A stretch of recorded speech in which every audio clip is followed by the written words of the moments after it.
The title, as you can see, is The Silence of the Bells, The Origin of Woke. Let's begin with a Los Angeles Times article published on March 29th of 2023. So this was just a few months ago. It was written by someone named Nardine Saeed. But this writer had a sit-down interview of sorts with renowned R&B singer Erykah Badu. Los Angeles Times, March 29th, 2023. Woke, a term singer Erykah Badu reinvigorated in the late aughts on the track Master Teacher, has since taken on a life of its own. And she believes it has become a put down for black people. Now pause right there. Now, Erykah Badu is saying the word woke is a put down for black people. Erykah Badu is not asked by this interviewer to explain the fact that the term woke is not a term that is exclusively used to designate a black person. But I guess when you're calling a black person woke, it takes on a different meaning as opposed to when you're calling a white person woke. Or perhaps white people can actually be woke. We'll find out. Let's see what she says. Quote, "It doesn't belong to us anymore." Woke, the four-time Grammy Award winner, said in an interview this week, reflecting on the evolution of the word from a social justice battle cry to a stereotype of dissent that is now weaponized as conservative invective. This is the writer. I'm going to read from the lyrics from this song, Master Teacher, for those of you who haven't heard it. "What if it was no niggas, only master teachers? I stay woke. What if there was no niggas, only master teachers? I stay woke. What if it was no niggas, only master teachers now? I stay woke. What if there was no niggas, only master teachers? I stay woke. Even if your baby ain't got no money to support you, baby, I stay woke. Even when the preacher tell you some lies and cheating on your mama, I stay woke. Even though you go through struggle and strife to keep a healthy life, I stay woke. Everybody knows a black or white. There's creatures in every shape and size, I stay woke. Everybody, I stay woke. Everybody stay, I stay woke. Get everybody, I stay woke. Everybody, baby." So, yeah. Erykah Badu, quote, "We did start a lot of stuff on there," Badu says. "In that song, Master Teacher, the chorus is, I stay woke, so stay woke, was introduced to the world by way of this album, New America Part 1. So the world was introduced to the word woke thanks to Erykah Badu. You got to love the ego on this woman. The 52-year-old singer also used the phrase years later in a tweet to support the feminist collective Pussy Riot, whose members were detained in Russia in 2012 on hooliganism charges after staging an anti-Putin protest inside a Moscow cathedral. Badu's tweet prompted the term to go viral. Now, at this point, Erykah Badu is shown a clip, a montage of sorts, of President Trump and Governor DeSantis using the term woke. Governor DeSantis uses the term woke fascists, and he uses another term, woke something or another. I can't remember, but I didn't feel the need to put it down here. But she's shown this clip. She responds to the clip that she's shown by saying, "I think they mean black." By they, of course, she's talking about Trump and DeSantis. Badu replied matter-of-factly after seeing how the politicians appropriated the term. "Yeah, just another way to say thug," or something like that. So when you call a person woke, particularly a black person woke, you're calling them a thug. This is what Erykah Badu says. This moron. Just like so many other so-called black intellectuals posing as singers and actors and newscasters, sportscasters, actual professors, and so on and so forth. Morons. And yeah, I'm talking to you, Miss Badu. See how I just rhymed? You didn't even know I could do that too, huh? It is what it is. It doesn't belong to us anymore. This is a quote. And once something goes out into the world, it takes on a life of its own, its energy of its own. The R&B singer-songwriter then presented her own definition. She says, "I can tell you what woke means. It just means being aware, being in alignment with nature. But because if you're in alignment with that, you are aware of everything that's going on. So being in alignment with nature makes you aware of everything that's going on. I guess like Marvin Gaye say. I mean, Marvin Gaye, you know, he was asking what's going on. So I guess Marvin Gaye wasn't woke, because if he was woke, he would have known. He wouldn't have had to ask. It's not only in the political arena. That means with your health. That means with your relationships. That means in your home. That means in your car. That means in your sleep. Here's how the Oxford English Dictionary defines the word woke: as being aware of and actively attentive to important facts and issues, especially issues of racial and social justice. The Oxford English Dictionary traced the origin of woke's newer definition to the 1962 New York Times article, "If You're Woke, You Dig It," by Black author William Melvin Kelly, describing how white beatniks were appropriating black slang at the time. So white beatniks were appropriating black slang back in 1962. By the mid-20th century, woke had been extended figuratively to refer to being aware or well-informed in a political or cultural sense, and the dictionary credited Badu's use of the term on Master Teacher with catapulting it into the mainstream with a particular nuance of alert to racial or social discrimination and injustice. Now we got to pause for a second, because see here it says being aware or well-informed. But the author in the New Los Angeles Times, or as a matter of fact, I think this particular description is still a part of the New Los Angeles Times piece. I'm sorry. Not the New York Times, the LA Times. Okay.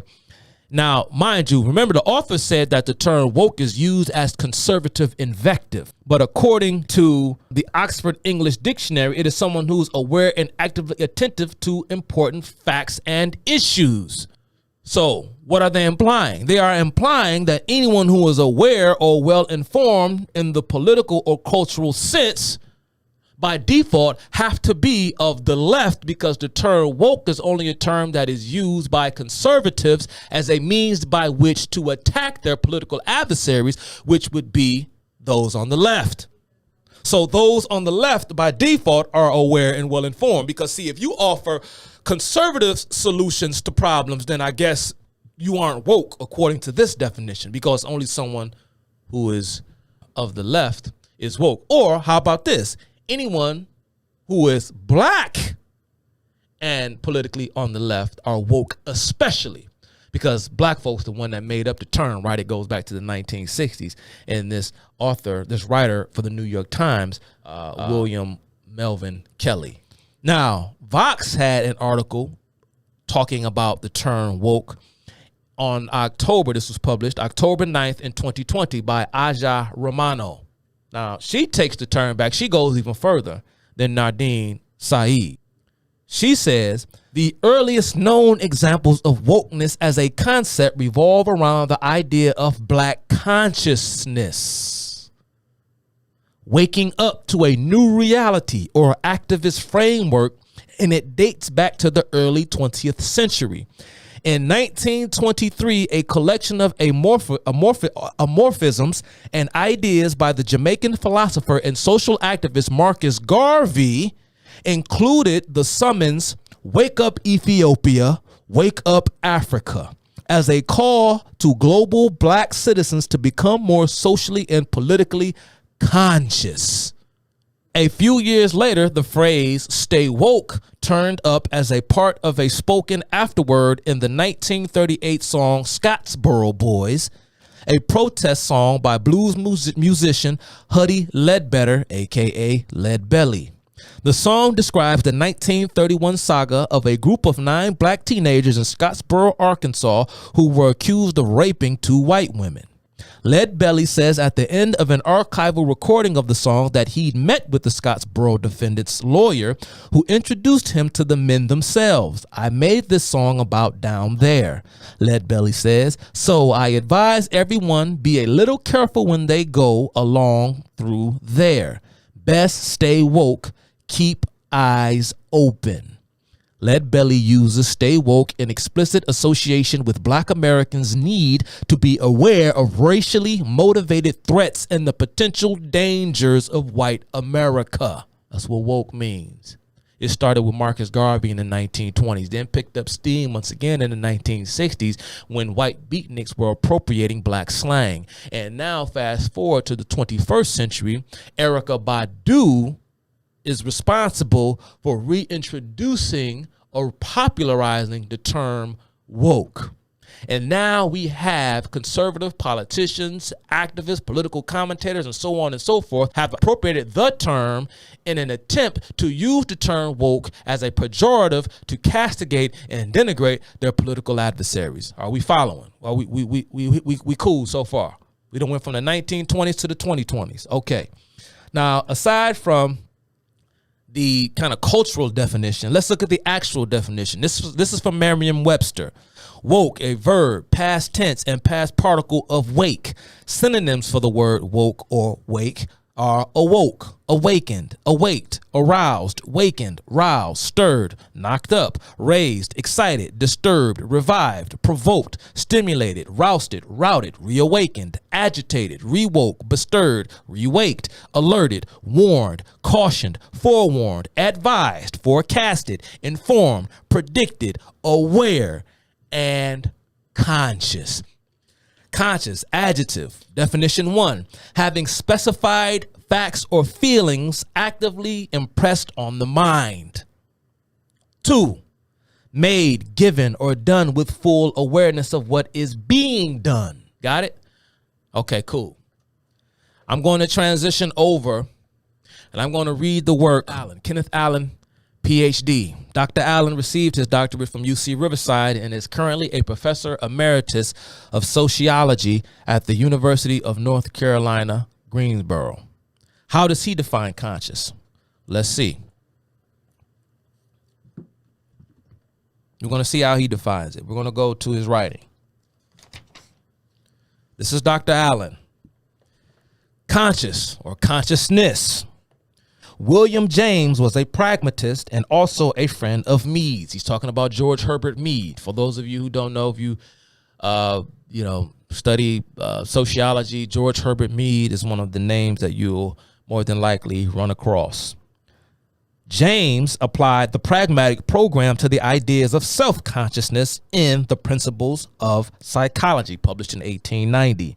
According to James, the consciousness is not structured as some argue, Freud and Wundt. You know who Sigmund Freud is. The word Wundt. Wundt is the psychologist William Wundt.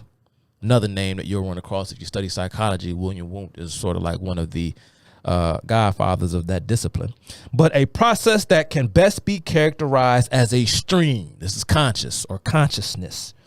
For James, consciousness emerges as the mind reflexively uses ideas as instruments in the struggle to live.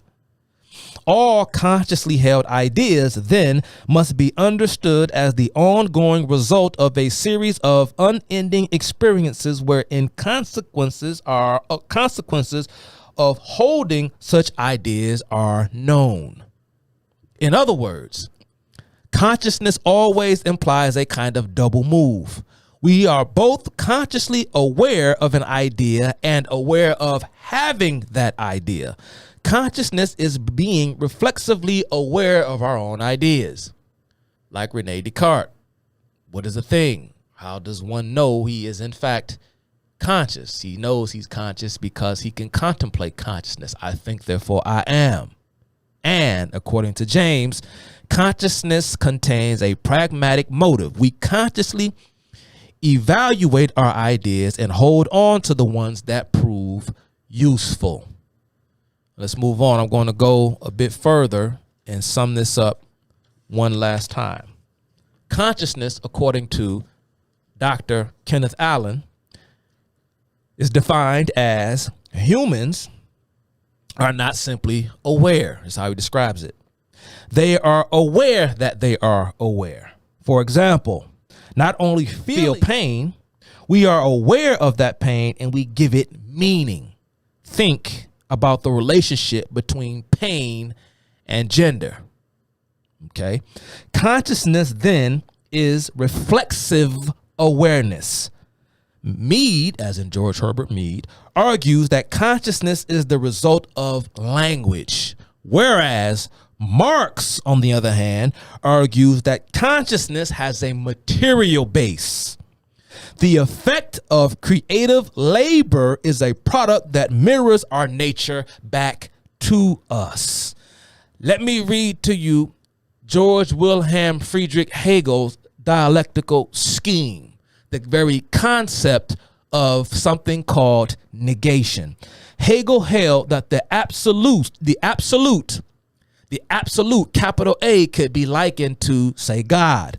First puts forth or posits itself in the immediacy of its own inner consciousness and then negates this positing, expressing itself now in the particularity and determinateness of the factual elements of life and culture, and finally regains itself through the negation of the former negation that had constituted the finite world. Now that sounds like a bunch of crazy gobbledygook, right? Don't make much sense, right? Here's how one can understand it, you see. Think about Marx, and I'm going to get more into this because I'm going to talk about Marx because I know what y'all was thinking. I know y'all talking about, man, woke. I know this audience. I know my audience. When we hear the term woke, we know where the term woke comes from, all right? But we just going to break it down, a few more levels, right? So we can, have the ammunition, the necessarily ammunition we need to combat this sickness. Because I don't think some folk, they don't even know the half of it. But I'm going to try my best to give them that half today. But we knew that Marx was associated with this whole concept of wokeness. We knew that, right? But when Marx says the effect of creative labor is a product that mirrors our nature back to us, he's saying that man sees his humanness in things. Man sees humanness in the things that he creates.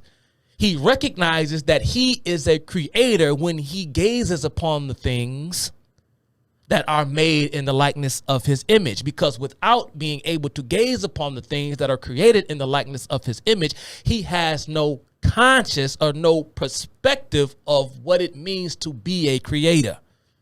He does not know what he is until he negates from his oneness.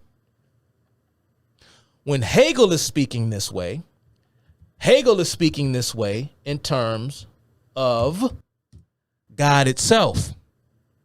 God had, and I've explained this before in other lives and broadcasts, that God as all does not know what it is if it is everything. It must fold over on itself and contract upon itself in order to know itself. And once it knows itself through the process of negation, then the end result and the initial cause of the negation are playing off one another.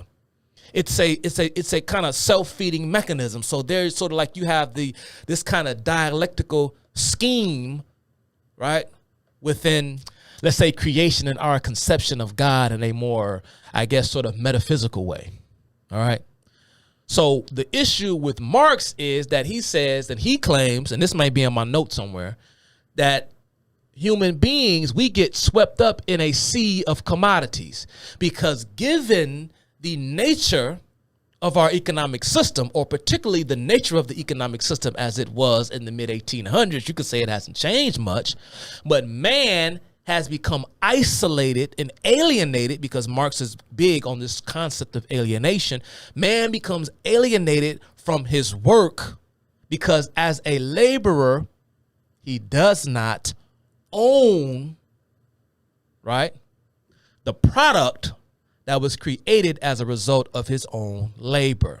He can only bring his labor to the table, but he does not own what it is that he creates. So that alienates him from the creative process.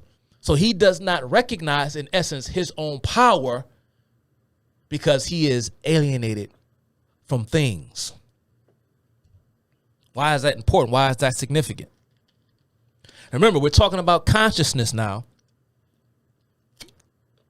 Because when you see yourself in the thing that you have created, you recognize that you are a creator. I think some of you all can see a bit of foreshadowing here. We all know who Friedrich Engels is, don't we? Well, by the time Marx died, Engels was the only friend he had left. You know, he was Marx's collaborator.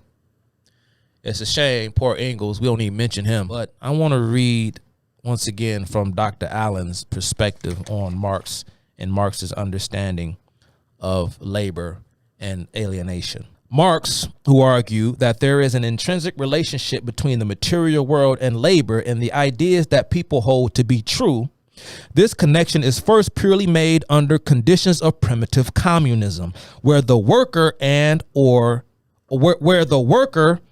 her or his community are directly related to production and product. Alienation comes as the worker is separated from the work process and the end product. In this, both the world of human creation and the fundamental humanness of labor stand as alien objects to the person. The worker is not only set adrift in a sea of commodities, consumerism, but the break between worker and work is what allows false consciousness and ideology to take hold. And what I'm learning is that the concept of false consciousness was created by the Frankfurt School and not by Karl Marx himself. I just wanted to put that out there. This ideology, of course, comes from the bourgeoisie. He's talking about false consciousness. The ideas of the ruling class are in every epoch the ruling ideas. So, ideas, I guess, have this sort of trickle down effect. So those who are subordinate to the ruling class take up the ideas of that ruling class. And of course, as we all know, that this is what, in fact, validates society and allows for the society to function. That particular functionality may be. Under capitalism, then, the working class participates in their own oppression by holding and believing in ideas produced by the ruling class.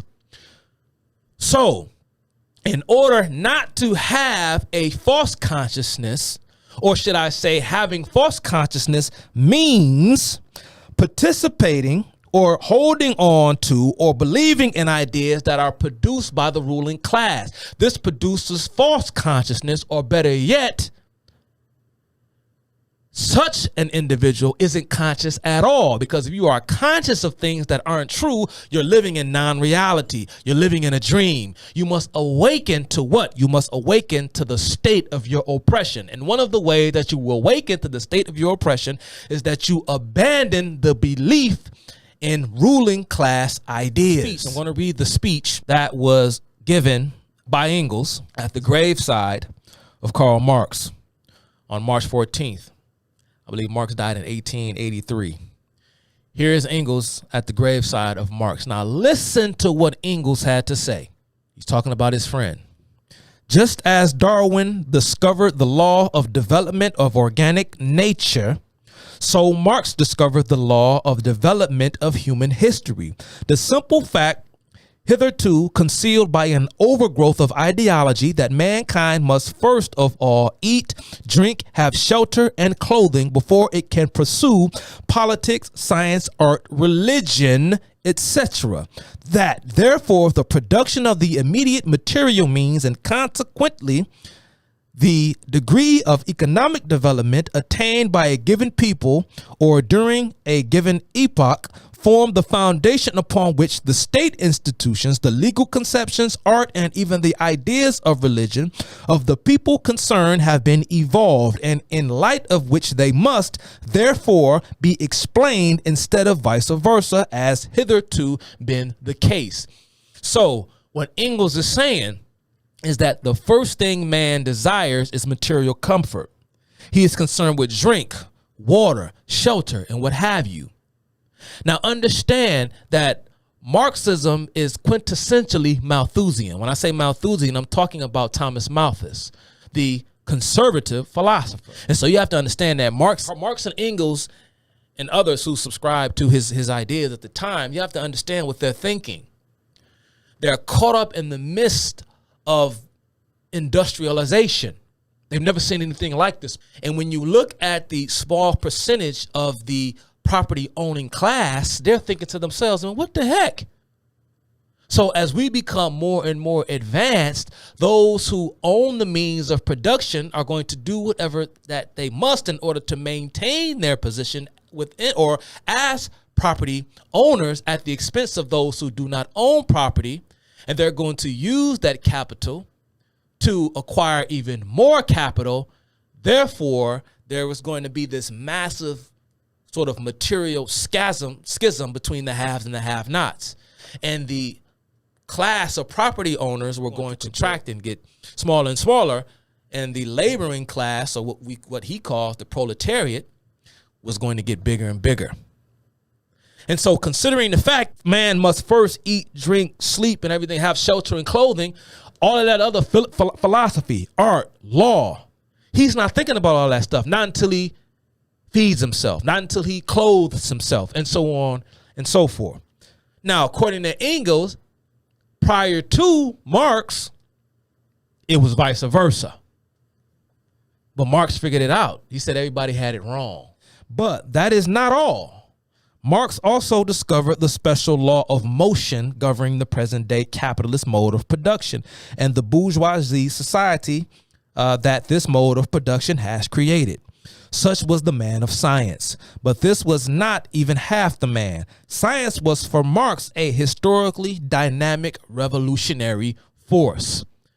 This is dialectical materialism. This is Marx, what he called his scientific historicism, because Marx genuinely believed that he had history down to a science. Marx was before all else a revolutionist. His real mission in life was to contribute in one way or another to the overthrow of capitalist society and of the state institutions which it had brought into being, to contribute to the liberation of the modern proletariat, which he was the first to make conscious of its own position and its needs, conscious of the conditions of its emancipation. Fighting was his element, and he fought with a passion, a tenacity, and a success such as few could rival. Now, who was Marx? What was Marxism? What was it really? I'm going to read directly from the Communist Manifesto. When the ancient world was in its last throes, the ancient religions were overcome by Christianity.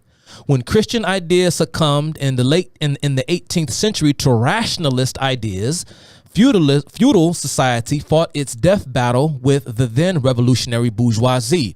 Now, I know what you think. You're probably saying, but wait a minute, but you always talking about the bourgeoisie and revolt, but now he's calling the bourgeoisie revolutionary. Let me give you all a bit of history, okay? A lot of what you see today when it comes to the left, they look at what took place during the French Revolution, of course, as sort of like their North Star. At the time, the French reformers or revolutionaries, they were considered the bourgeoisie because there was this emerging middle class in France in the late 17th century that were sort of cut out of the upper echelon of the economic strata within French society due to the sort of feudal nature of French society. And so you had the nobles, the aristocracy, you had the clergy, and then you had, some privileged, few who were sort of like at the top. But at the time, this emerging middle class were beginning to familiarize themselves with the ideas and the concepts of the Enlightenment. And many of them went into the field of law because that was sort of like what the educated class in France in the late 1700s, in the late 1700s, the 18th century, this is what they did. They went into law and philosophy and art and musicians. And so you had this intellectual fervor going on in France at the time. And that is where they began to get those ideas that perhaps, there is in fact a better way. And the term bourgeois, I explained this when I YouTube live with Blanchard Robinson when we did a deep dive into Marcus Garvey.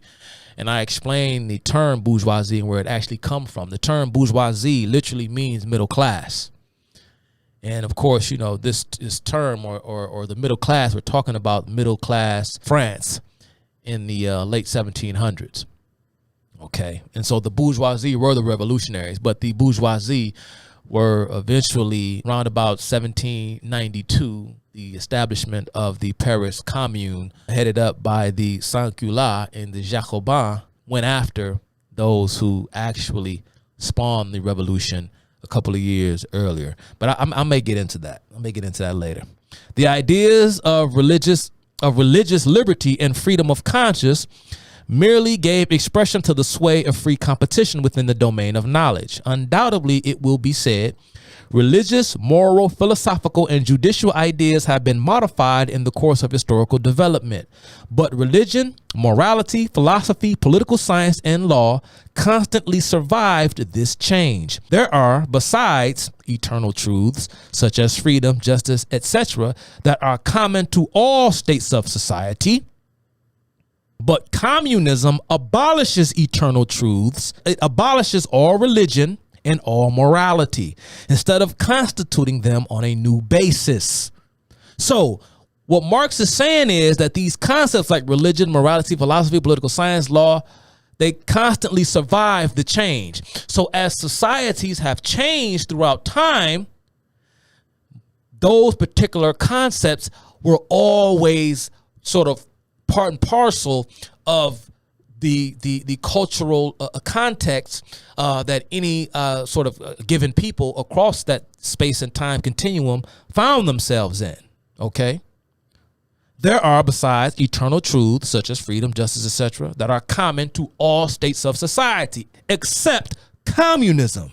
Because communism abolishes eternal truths. It abolishes all religion and morality instead of constituting them on a new basis. So we don't make them new. We don't sort of reform and change our attitudes toward morality.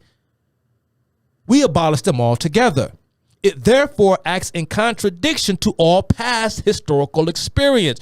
So Marx is saying that I'm going to draw a hard line in the historical continuum and make an attempt to abolish these very concepts entirely. Pretty lofty task, wouldn't you say? What does this accusation reduce itself to? The history of all past society has consisted in the development of class antagonisms that assume different forms at different epochs. But whatever form they may have taken, one fact is common to all past ages: that exploitation of one part of society by the other. So what he's saying is what has always accompanied the past ages have been the exploitation of one part of society on the other. So when Marx is making the claim that he has figured it out, that he's come up with the magic solution that is going to end class antagonism and the exploitation of one part of the society against the other, things like law, morality, political science, and all those things won't be necessary, because those things exist simply to excuse the existence of this exploitation. Without the exploitation, you would not need law, morality, ethics to justify this exploitation. Stop exploitation, you get rid of everything else, because everything else is downstream from class antagonism. No wonder then that the social, I hope that made sense. No wonder then that the social consciousness of past ages, despite all the multiplicity and variety it displays, moves within certain common forms or general ideas, which cannot completely vanish except with the total disappearance of class antagonisms. The communist revolution is the most radical rupture with traditional property relations. No wonder that its development involved the radical rupture with traditional ideas. All that stuff, it just, again, you know, it's the sigh of the oppressed. Religion, the opiate of the mass. Thank you. So when we're talking about traditional ideas, traditional property relations, right? There must be a radical rupture with traditional ideas. You sever your ties with traditional ideas in order to disrupt or radically rupture, to quote the Communist Manifesto, to radically rupture traditional property relations. Get rid of traditional ideas. Traditional ideas is what's keeping you marred in this system of oppression, because you have adopted the slave master's thinking. Listen to me, y'all. And y'all listen to all these stupid academics, these folk with they minor degrees in black academics say stupid like that. That, oh, you have taken up the slave man. You talking like okay, y'all hear him. But no, see, white folk appropriated the concept of whiteness. It's not that black people are appropriating ideas that were created by folks who were just as white as the people they claim to despise. But no, black folk made this up, just like black folks made up everything else. And that's what makes you special, because y'all built megaliths during the Moorish occupation of Europe, Spain primarily. You all are the ones who civilized the white man, taught him basic hygiene, gave him underwear, gave him shoes, taught him the science of architecture, taught him how to build castles and carrying on. You did that. But you can't build today because the white man got his foot on your neck while you claim to be superior at the same time. That's why you can't do the same stuff that you used to do, because the white man got his foot on your neck. So here's a quote from Marx. Communism begins where atheism begins. Let's go into Marx's upbringing. Let's go into his background. Marx was born in Trier, Germany in 1818. You know, Marx's father would disavow Judaism and become a Lutheran Protestant. And he had the young Marx baptized when he was 6 years old. This is what Marx had to say about Martin Luther. Luther is at the vanguard, the destroyer of medieval thoughtlessness, even if his theological thought remains pre-critical and his onslaught against usury. Naive. So pretty much Marx is saying of Martin Luther, now this is Marx, this is a guy who hated religion, right? He says of Martin Luther that he was at the vanguard and he was the destroyer of medieval thoughtfulness. He's talking about the Catholic Church. And here is Marx praising Martin Luther. Why would someone who was so adamantly against religion praise Martin Luther, the father, the progenitor of the Protestant Reformation? Well, because in Marx's eyes, that the rebellion against the Catholic Church was the first step in the dialectical process toward the abolishment of all religion. Martin Luther simply got the ball rolling. Down. Marx's life would forever be changed after he transferred to the University of Berlin, I believe, or it may have been Bonn, but anyway. But at some point, he fell in with a group known as the Young Hegelians, and they were enamored with a book entitled The Life of Jesus, published in 1935.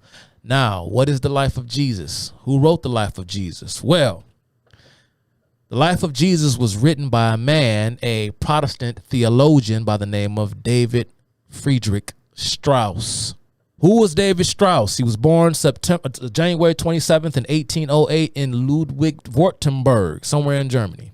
He died on February 8th, 1874 in Ludwigsburg, Germany. He was a controversial German Protestant philosopher, theologian, and biographer whose use of dialectical philosophy, emphasizing social evolution through the inner struggle of opposing forces, broke new ground in biblical interpretation by explaining the New Testament accounts of Christ mythologically. He was influenced during his studies at the universities of Tübingen and Berlin by the doctrine of George Wilhelm Friedrich Hegel. Strauss proposed a developmental theory of formative Christianity in which the interaction of inherent conflicting forces and interpretations led to a higher religious synthesis. This analysis undergirded his aforementioned work, The Life of Jesus.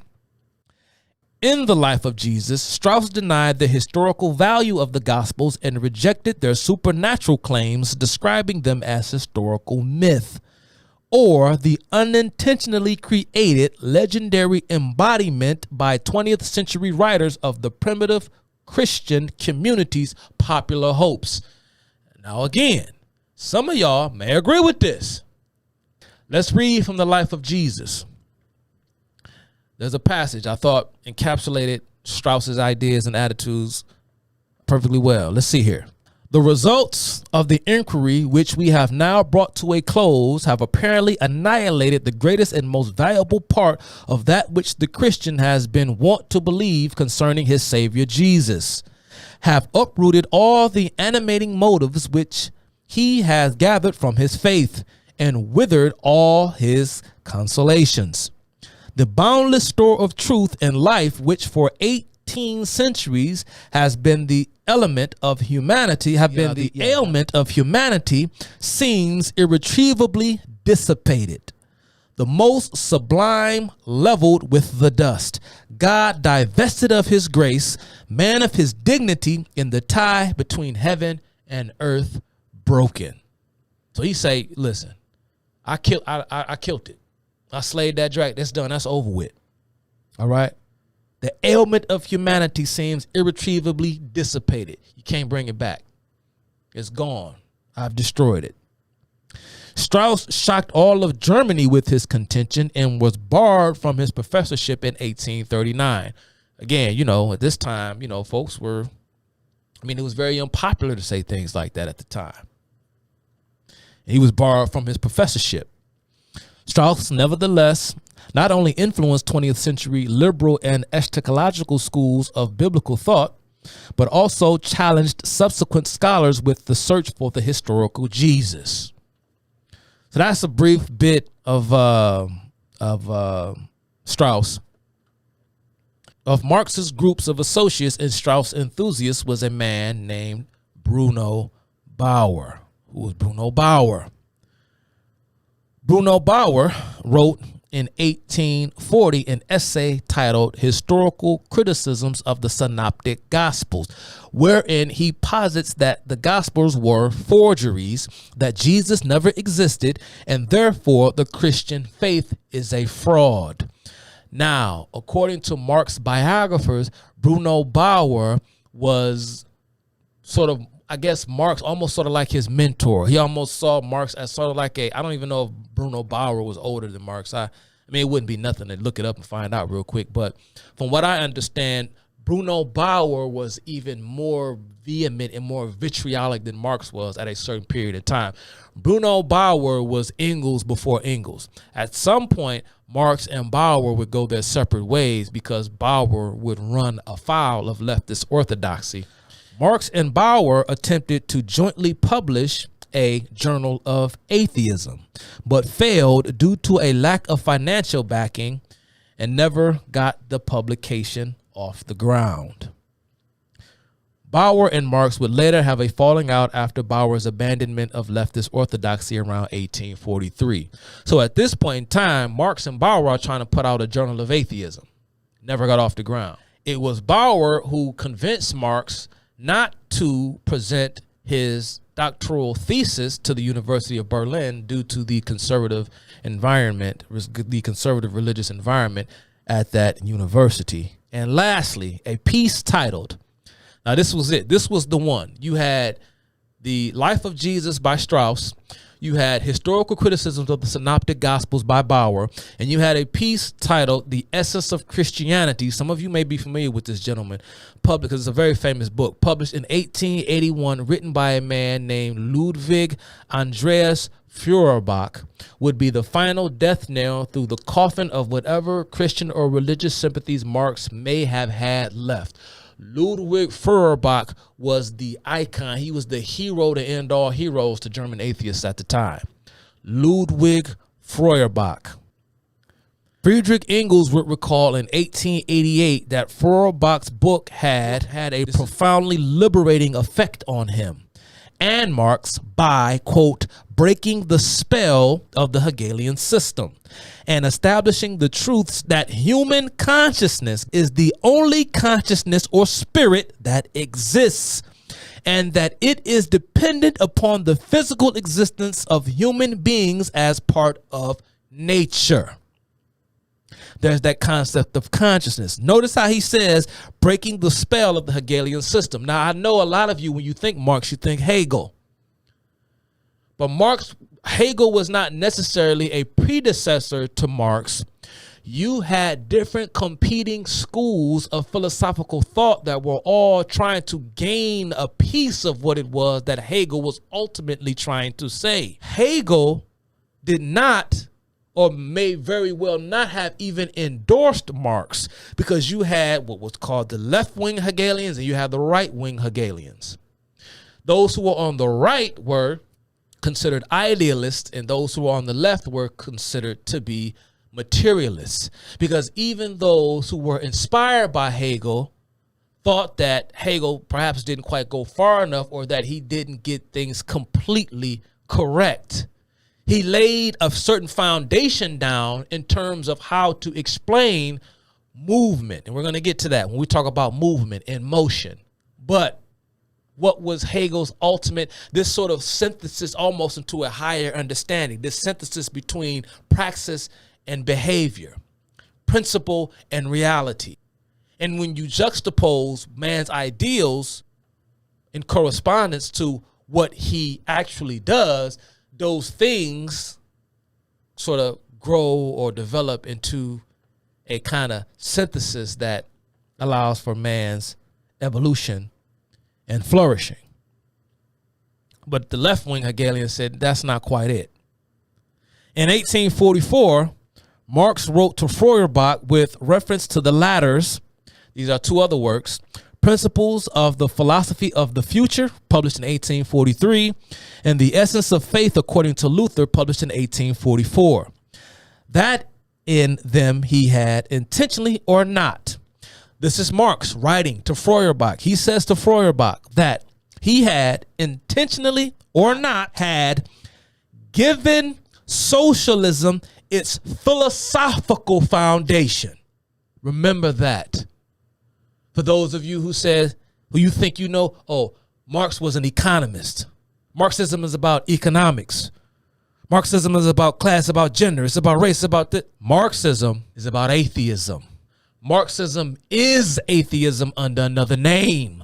What you are seeing when you look at its political expression, you are seeing the political expression of atheism.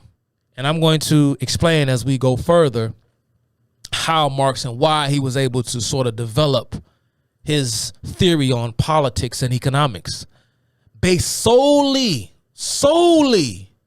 on his atheism. Before I move on, let's dive a little bit further into Feuerbach. Who is Ludwig Andreas Feuerbach? He was born July 28th in 1804 in Landshut, Bavaria, part of Germany. He died on September 13th, 1872 in Rauschenberg, Germany. He was the fourth son of the eminent jurist John von Feuerbach. Ludwig Feuerbach abandoned theological studies to become a student of philosophy under George Wilhelm Friedrich Hegel for 2 years at Berlin. In Feuerbach's magnum opus, The Essence of Christianity, he posited the notion that man is to himself his own object of thought, and that religion is nothing more than a consciousness of the infinite. Listen. The result of this view is the notion that God is merely the outward projection of man's inward nature. So God is a conception of man's inner nature. So when man creates God, he sees God, or sees himself in that which he calls God. So what that informs man of is the realization that he is God himself. He must be God himself, because only one who is God can recognize God in something else. Look at Marx's economic theory of man's alienation from his own labor. What is the result of man's labor is the commodity. He creates that which he is, because that thing is a product of, again, his own mind, his own creation. You don't know what you are until you see the thing itself reflected back onto you. You don't know what you are until you know what you are not. So you must have something on which to view so that you can have this reflexive awareness, contemplation. I think, therefore I am.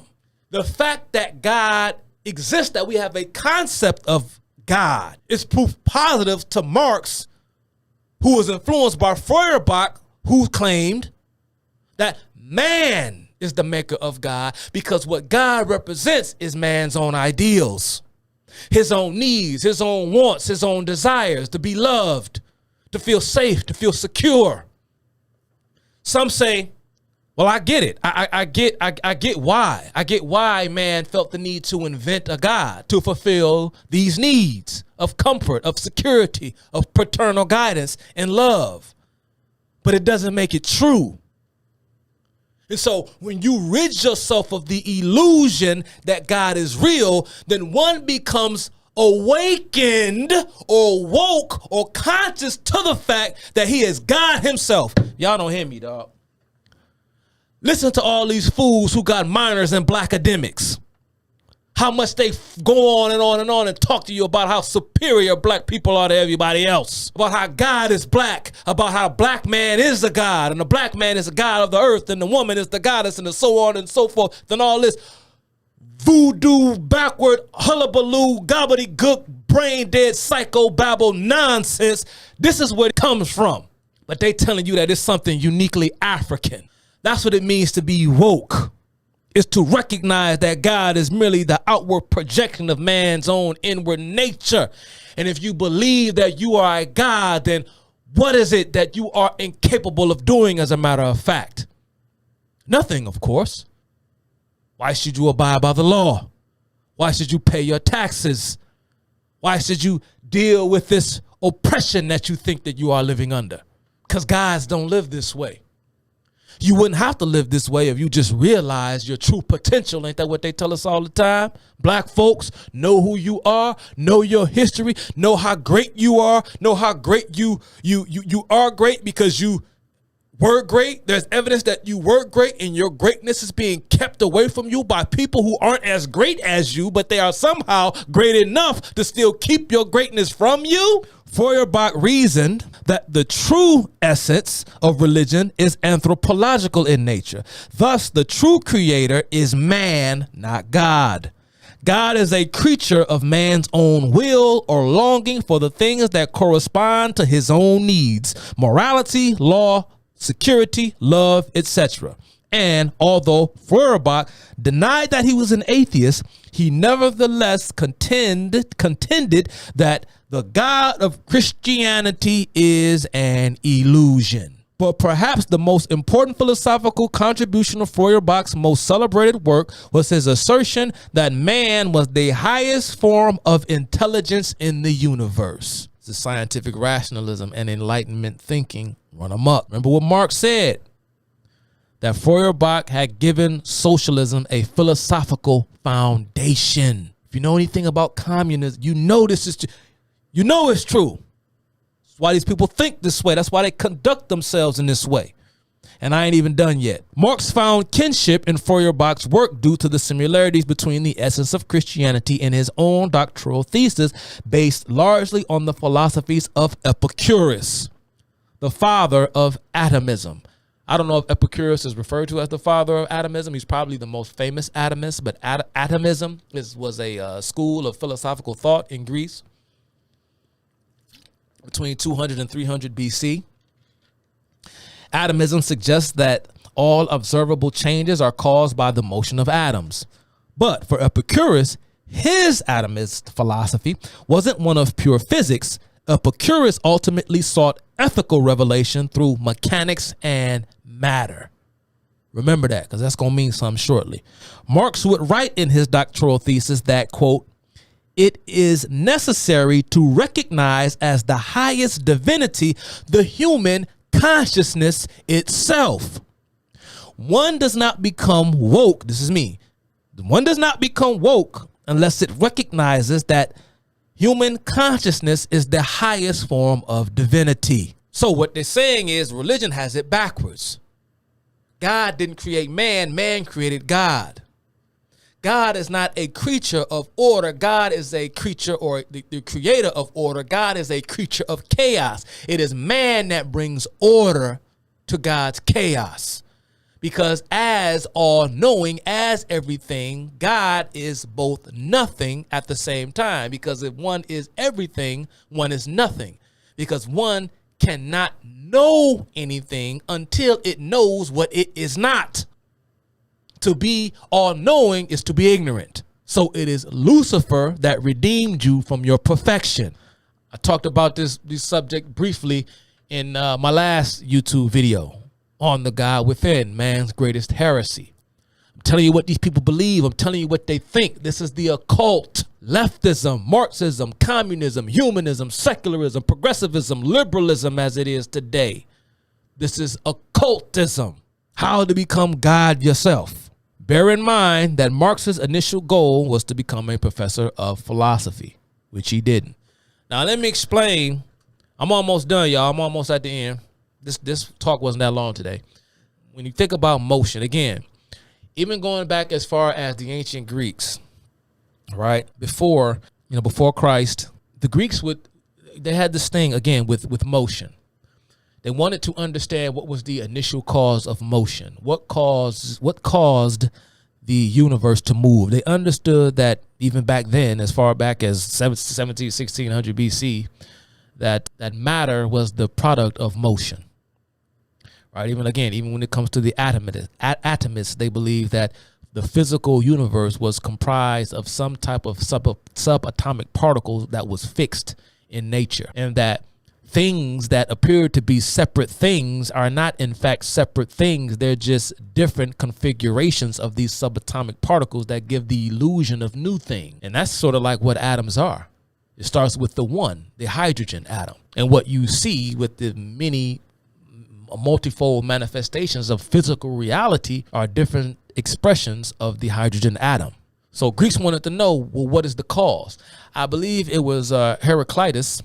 I remember learning by way of the historian Richard Turnus in his book Passions of the Western Mind that it was Heraclitus who was one of the first, if not the first, to posit that the initial cause of motion in the universe was that of a divine creator that exists outside of the engineering principles of time and space, i.e. God, Heraclitus. You guys can look that up. But nevertheless, they were like, how do you explain the initial cause? What was the first cause of motion? Well, Marx didn't necessarily concern himself with what was in fact the first cause of motion. He just looked at motion as simply being, well, it sort of just is what it is, I suppose. But see, Marx, as we say, for example, when you look at dialectics, take the term dialectics and substitute it with conflict.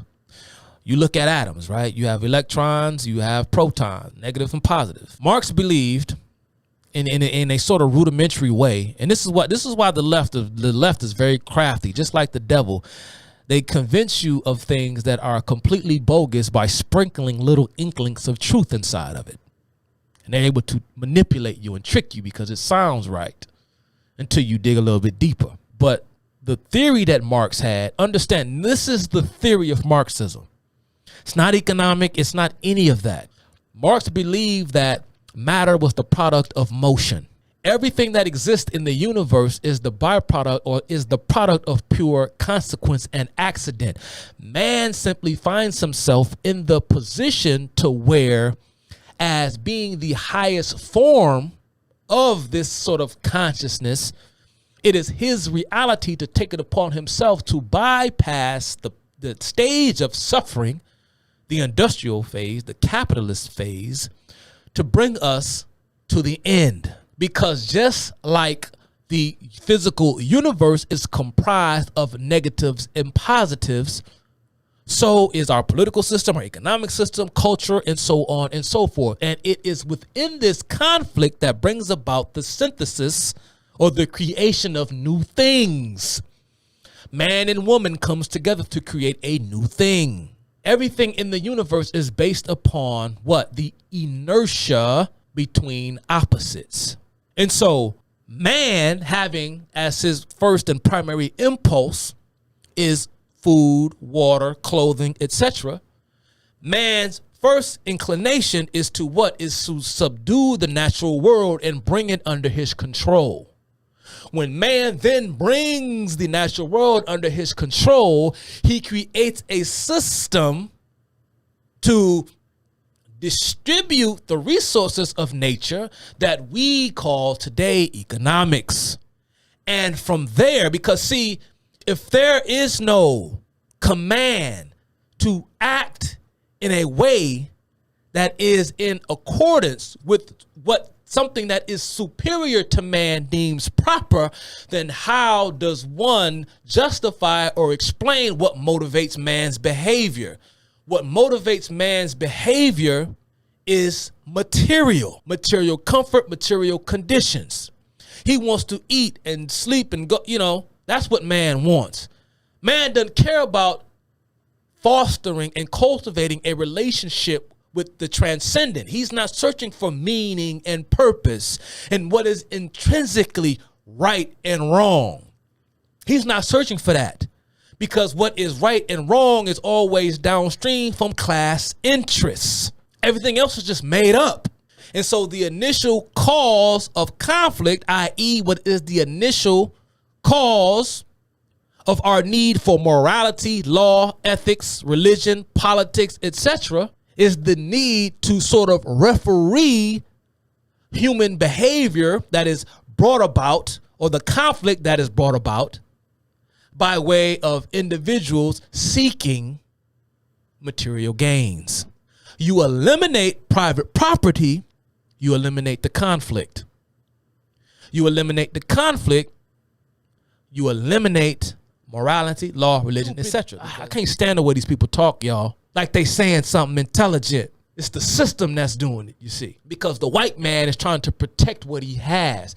He creates the prison industrial complex as part of this organized repressive democracy that he calls the state, in order to do what? Is to protect class interests. What nonsense. Nonsense. It sounds smart. Mark, you have to understand the essence of left, the essence of the left, the essence of leftism is atheism. Because man is not motivated by the spirit. He's motivated by matter and matter alone.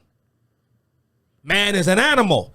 He just so happens to be the most highly evolved animal, but he's still an animal. And there is nothing objectively true about things like the golden rule.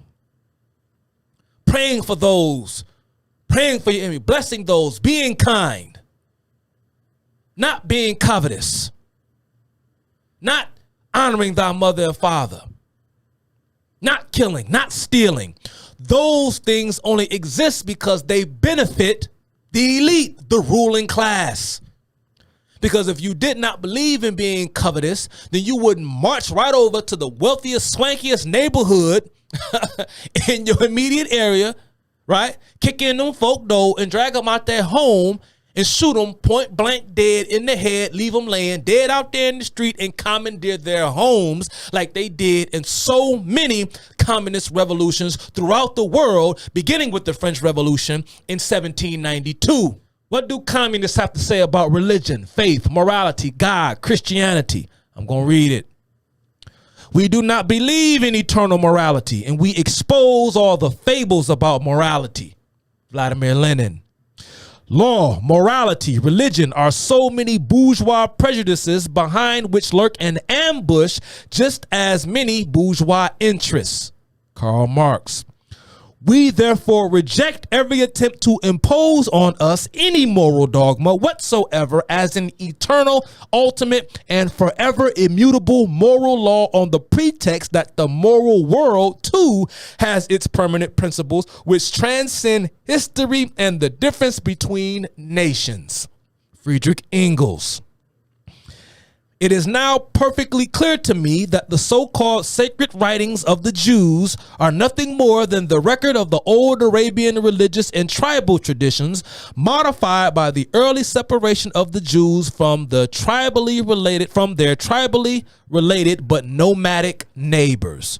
Friedrich Engels. Religion is a kind of spiritual gin in which the slaves of capital drown their human shape and their claims to any decent human life. Vladimir Lenin. We hate Christians and Christianity. Even the best of them must be considered our worst enemies. Christian love is an obstacle to the development of the revolution. Down with love of one's neighbor. What we want is hate. Then can you conquer the universe. This is Anatoly Lunacharsky. He was the Russian commissar of the Ministry of Education. What we want is hate. Vladimir Lenin has a whole speech about hate, and one of Vladimir Lenin's most famous quotes is, "Hate is the beginning of all wisdom." It would be a great mistake to believe that religion will die out of its own. We have repeatedly emphasized Lenin's opinion that the Communist Party cannot depend upon the spontaneous development of anti-religious ideas, that these ideas are molded by organized action. That's Yemelyan Yaroslavsky. He was a Bolshevik revolutionary, and he was a member of the League of the Militant Godless. So what he's saying is, no. We can't leave it up to the people on their own to come into this reality on their own. In order for people to develop an anti-religious fervor or sentiment, this has to come by way of organized action. So we must engage in a organized, systemic, no, they let that word systemic, a systemic effort to stamp out religious ideas and religious thought. That's exactly what the Communist Party did. Y'all know how big Russia is alone? At the beginning in 1917, the beginning of the Bolshevik Revolution, or the Russian Revolution, there was a period of moderation where you had the provisional government that overthrew the Tsar. But a lot of people say, well, Lenin and his Red Guard Bolsheviks overthrew the Russian monarchy. That's not entirely true. The Russian monarchy was overthrown by just a whole slew of folk who were displeased with how the state of things in Russia. But it was Vladimir Lenin and his Red Guards that took over the provisional government. They didn't overthrow the monarchy. They took over the government that had overthrown the Tsar. At the time in 1917, Russia had there were thousands of churches throughout Russia. But almost like 90 to 95% of Russia's churches have been demolished or destroyed or converted into secular museums, or museums to Marx or Lenin or Stalin or what have you. There were tens of thousands of churches all throughout Russia. But by the end, near the end of the Soviet Union, there were only about 60 churches left in Russia. And if you want to know anything about how, as far as the communists in their persecution of religious priests in particular, look at what the Communist Party in Romania did to their priests. I implore you. Here's another quote. We move on. Have we suppressed the reactionary clergy? Yes, we have. The unfortunate thing is that it has not been completely liquidated. Anti-religious propaganda is a means by which the complete liquidation of the reactionary clergy must be brought about. Joseph Stalin. We must combat religion. This is the ABC of all materialism and consequently Marxism. Vladimir Lenin. We must combat religion. This is the ABC of all materialism and consequently Marxism. Marxism cannot be conceived without atheism. We would add here that atheism without Marxism is incomplete and inconsistent. Vladimir Lenin. Now, if you look at the official party statement, they have a whole ton of stuff on their attitudes about religion, God, Christianity. It's a whole slew of stuff. But I took this section here in particular. This is the official party statement. The struggle against the gospel and Christian legend must be conducted ruthlessly and with all the means at the disposal of communism. If a communist youth believes in God and goes to church, he fails to fulfill his duties. This means that he has not yet rid himself of religious superstitions and has not yet become a fully conscious person, i.e., a communist. So in order to be conscious, you must be an atheist. What does Erykah Badu have to say about that? The silence of the bells, right? I'll call this the silence of the bells. Why did I do that? Well, I'm going to give you another quote from Vladimir Lenin before I explain the bells. This is Vladimir Lenin speaking. He's talking about the Jacobins, or Jacobins. For those of you who don't know who the Jacobins are, the Jacobins were a debate club. They were a debate club in France during the Reform or the Revolutionary period, began with Mirabeau's retort.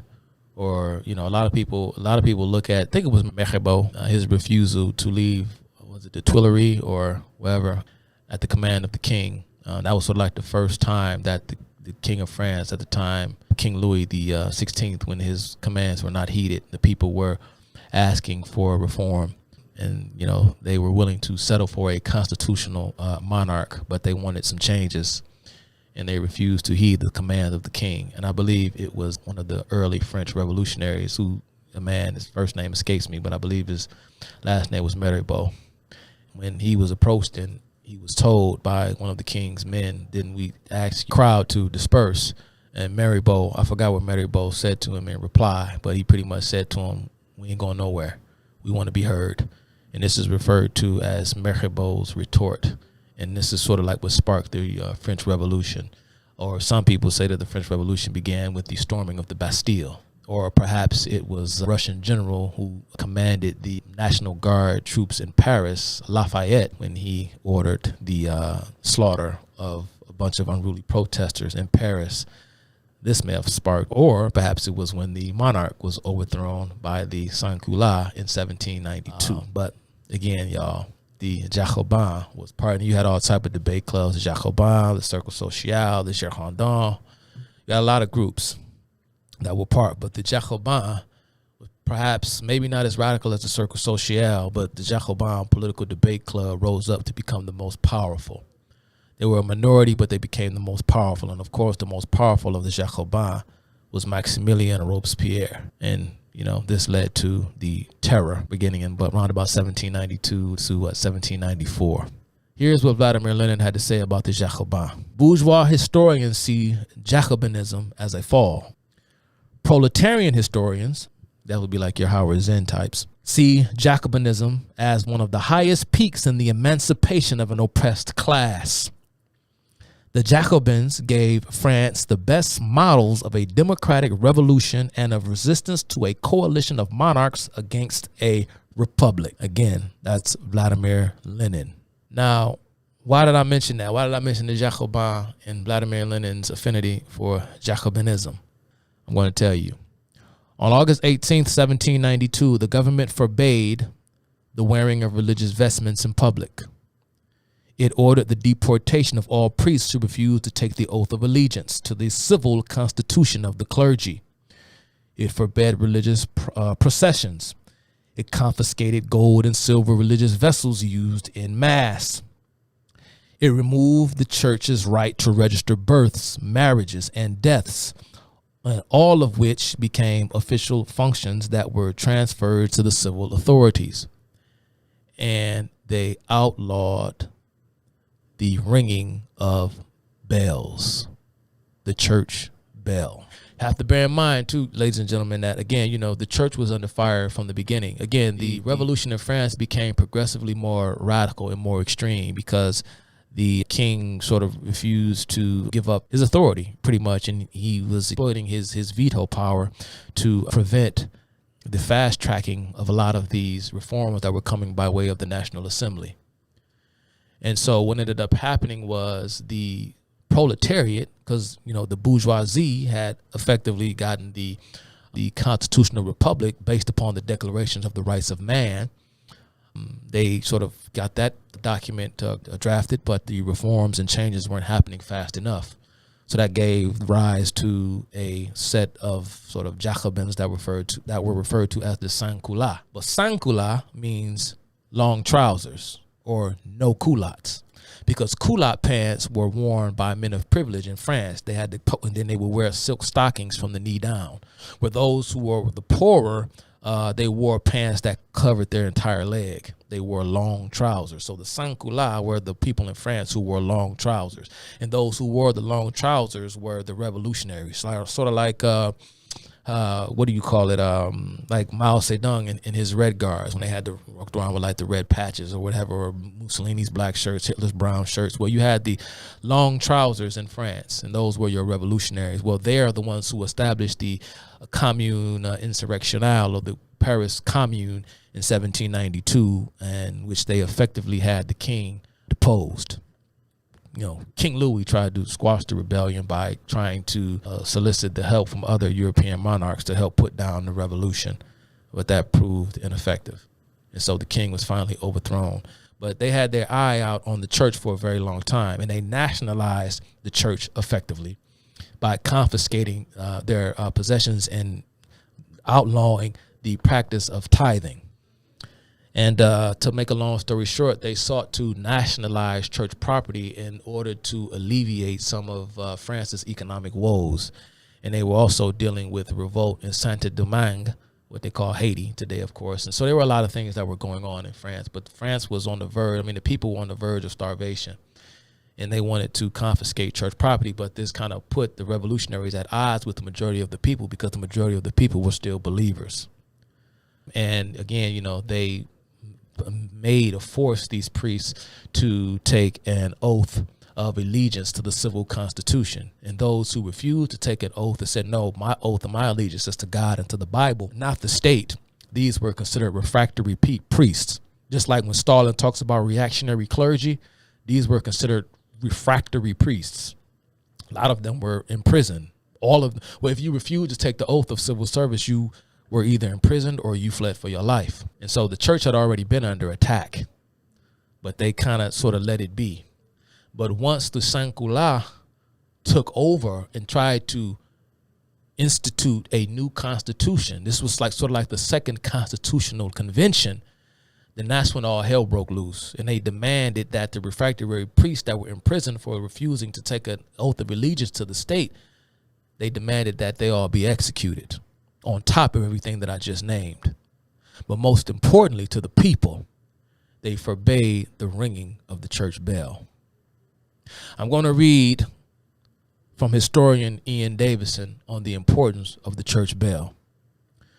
Rural France had lived to the rhythm of bells since time immemorial. Church bells announced the morning mass and signaled the midday break with the Angelus, celebrated marriages and tolled for deaths, rang out for victories in war, and warned of dangers. The first revolutionaries had conceded the rights of religion in their Declaration of the Rights of Man, but the Sans-Culottes of the Paris Commune, who always recognized the sound of the great bell, now determined that the revolution would be wholly secular, and thought they could simply sweep away the sound of bells from the lives of the peasants. So that's it, y'all. These communists, atheists, Marxists, Erykah Badu types are trying to outlaw the ringing of the church bell. But we ain't gonna let them, are we? No, we're not. So next time somebody talks about, well, what is woke? And they make the connection between being woke or wokeism, point them in the direction of men like Feuerbach, Strauss, Bauer, etc. Because to be a Marxist is to be an atheist. And atheism without Marxism, to quote Lenin, is incomplete and inconsistent. Thanks for watching, y'all. Peace out.